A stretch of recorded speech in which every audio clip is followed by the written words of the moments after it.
كان الخطأ من هذا الحارس.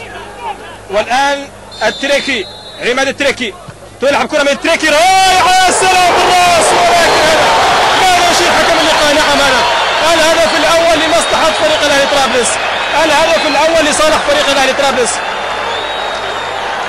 إذن أول أهداف اللقاء، إذن الهدف الأول هنا الجماهير. تابع مع عزيزي المشاهد، تابع الجماهير. إذن أول أهداف اللقاء يأتي لمصلحة فريق الأهلي. التسديدة الرائعة جدا كانت من عماد التريكي، ونشاهد التسديدة، الكرة الرائعة جدا من التريكي والمتابعة والكرة في الشباك وأول الأهداف. إذن أول الأهداف لصالح فريق الأهلي طرابلس، لصالح فريق الأهلي. إلى الآن تلعب الكرة الآن، الكرة عالية، يا سلام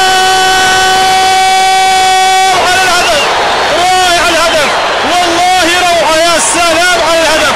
كانت الكرة سريعة جدا ولكن على الهدف من الجنافي. يا غدار يا جنافي، رائعة جدا بروعة وتألق وإبداع. يا سلام، نبحث أن نشاهد هذه الأهداف، نبحث أن نتابع هذه الأهداف الجميلة، كرة رائعة جدا. إذن الهدف الثاني لصالح فريق الأهلي طرابلس. سنشاهد، سنتابع الإعادة. هنا الجماهير، هنا الجماهير التي تناصر، التي تتابع.